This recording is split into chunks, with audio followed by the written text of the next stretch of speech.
Avec Radio Camargue, vivez la saison 2015-2016 de l'AC Arles. Reportages, interviews, analyses, toutes les infos de votre club préféré tous les mercredis à 11h15 et 17h45 avec Marion Nigoul.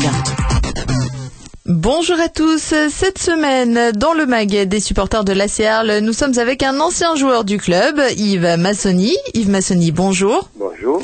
Alors, vous êtes un ancien joueur de l'AC Arles dans les années 60-70. Vous avez joué une dizaine d'années en tant qu'arrière droit. Quels souvenirs vous gardez de cette époque ? C'est une époque que j'ai beaucoup appréciée parce que d'abord j'étais jeune. J'avais 20 ans et j'ai joué effectivement en première à la CA jusqu'à 30 ans.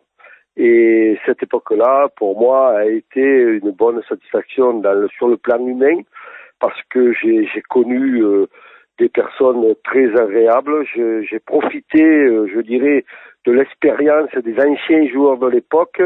Et puis, disons, c'était une vie commune qui m'a beaucoup apporté, je dirais, dans la suite de ma carrière. Est-ce que vous gardez un souvenir d'un match en particulier ou d'une anecdote durant vos années à l'ACA ?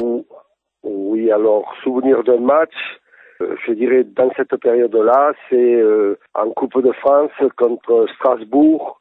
Alors, je crois que nous étions, c'était la première fois que l'ACA jouait les 8e ou les 6e de finale. Ce match se passait à Valence. Et contre l'équipe donc professionnelle, nous étions des petits amateurs, comme toujours, comme aujourd'hui aussi. Et donc, on avait fait un résultat nul de 0-0. Il y avait un engouement terrible, les supporters qui suivaient tout ça.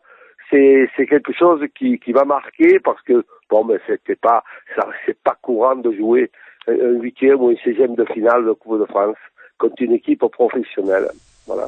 L'AC Arles, c'est vraiment votre club de cœur. Vous êtes aujourd'hui tout d'abord supporter et sponsor du club depuis plus de 30 ans. Quel regard vous portez sur l'AC Arles aujourd'hui ? Le regard que je porte sur l'ACA, je dirais que, il y a déjà la période que l'ACA est passée à progresser très vite du statut d'amateur au statut professionnel, puisque, on est passé en première division, puis ensuite...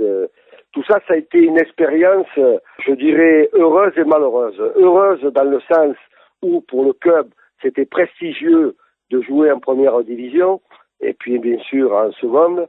Le gros problème, et ça, nous le savions, c'est que nous n'avions pas les moyens financiers d'avoir une équipe, je dirais, en première division. Donc, c'est malheureux parce que, aujourd'hui, on est en DHR. L'équipe était en CFA. Moi, je sais que j'ai eu le plaisir de monter en CFA. Et puis, j'ai arrêté ma carrière, moi, quand l'équipe était montée en deuxième division. Et là, ça a été pareil. Ça a été un échec à la deuxième division à cette époque-là parce que nous n'avons pas les sponsors, nous n'avons pas les moyens financiers.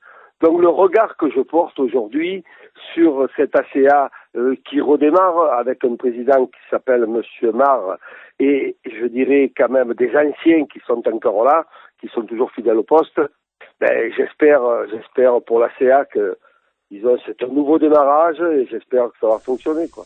Et ce week-end, sachez que l'AC Arles s'est imposé 3-0 à domicile contre l'AS Cagnes-sur-Mer. Radio Camargue 94.6, la radio officielle de l'AC Arles. Avec Radio Camargue, vivez un moment unique avec votre rencontre et votre ballon dédicacé à gagner en vous inscrivant dès à présent sur radio-camargue.com.